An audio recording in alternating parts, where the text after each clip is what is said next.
कभी सोचा है कि एक पौधा जिसके पास कोई दिमाग नहीं होता, वो इतने समझदारी भरे फैसले आखिर लेता कैसे है?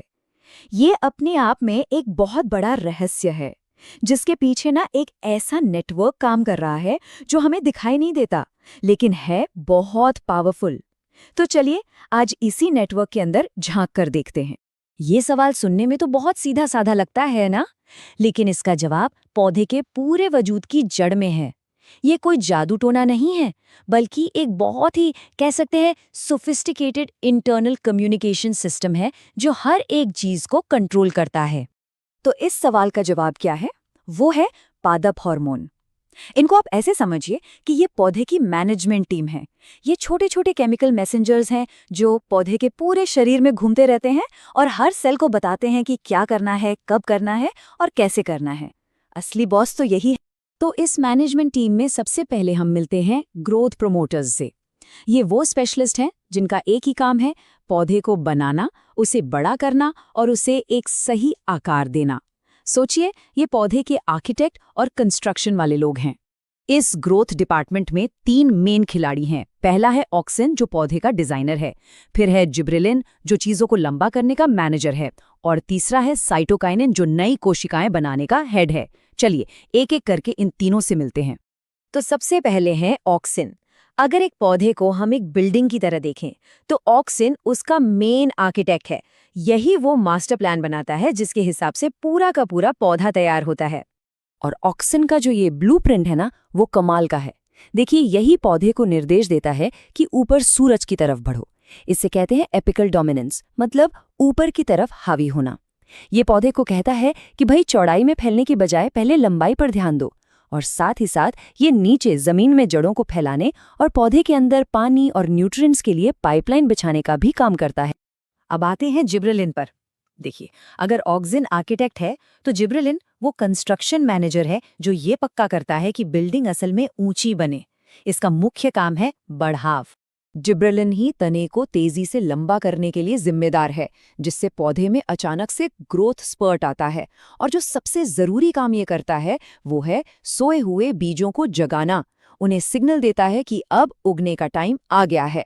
और हाँ, फूल खिलने की प्रक्रिया में भी इसका बहुत बड़ा हाथ होता है। हमारी ग्रोथ टीम का जो तीसरा मेंबर है वो है साइटोकाइनिन, यानी कि डिवीजन चीफ। इसका काम है पौधे की टीम को बड़ा करना, मतलब ज्यादा से ज्यादा नई कोशिकाएं बनाना। साइटोकाइनिन सेल डिवीजन की रफ्तार को बढ़ा देता है, जिससे नई नई टहनियां और पत्तियां बनती हैं। इसका एक और बहुत दिलचस्प काम है, ये पत्तियों को लंबे समय तक हरा और जवान बनाए रखता है। मतलब ये उनकी उम्र बढ़ने की प्रोसेस को धीमा कर देता है। ठीक है, तो हमने बिल्डरों से तो मिल लिया। अब टाइम है उन स्पेशलिस्ट से मिलने का जो पौधे के जीवन की बड़ी बड़ी घटनाओं और मुश्किलों को मैनेज करते हैं। ये पौधे की स्पेशल ऑप्स टीम की तरह हैं। इनमें सबसे पहला है एथिलीन। ये एक बहुत ही अनोखा हार्मोन है क्योंकि ये असल में एक गैस है और इसका सबसे मशहूर काम है फलों को पकाना। ये एक तरह का सिग्नल है कि अब अंत का समय आ गया है। खैर, कम से कम फल के लिए तो।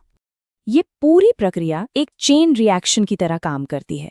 एथिलीन गैस एक सिग्नल भेजती है जिससे फल पहले नरम होता है और फिर उसका सारा स्टार्च चीनी में बदल जाता है। यही वजह है कि एक कच्चा बेस्वाद फल मीठा और रसीला बन जाता है।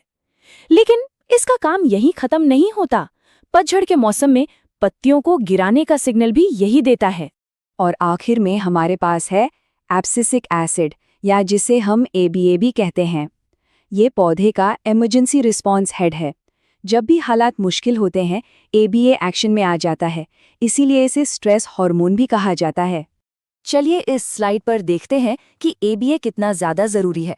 बाईं तरफ देखिए, बिना ABA के सूखे में एक पौधा अपने रंध्र यानी पत्तियों पर जो छोटे छोटे छेद होते हैं उन्हें खुला रखता है और अपना सारा पानी खो देता है।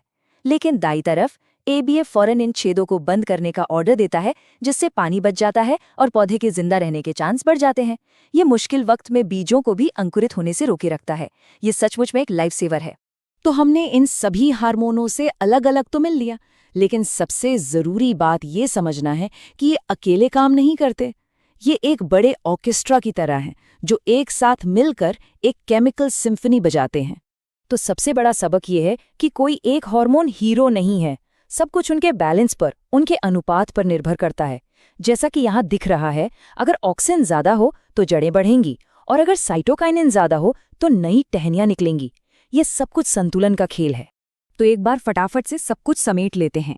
एक तरफ है हमारे ग्रोथ प्रमोटर्स, ऑक्सिन, जिब्रेलिन और साइटोकाइनिन, जो पौधे को बनाते और बढ़ाते हैं, और दूसरी तरफ है हमारे जीवन चक्र विशेषज्ञ, एथिलीन और एब्सिसिक एसिड, जो फल पकने से लेकर सूखे जैसी इमरजेंसी तक जीवन की बड़ी घटनाओं को मैनेज करते हैं। और ये सारी बातें हमें एक बहुत ही रोमांचक सवाल पर लाकर छोड़ देती हैं।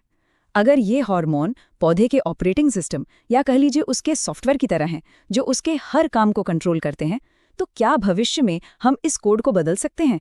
क्या हम ऐसे पौधे बना सकते हैं जो और तेजी से बढ़ें, सूखे को बेहतर तरीके से झेलें, या ठीक हमारे मनचाहे वक्त पर फल दें?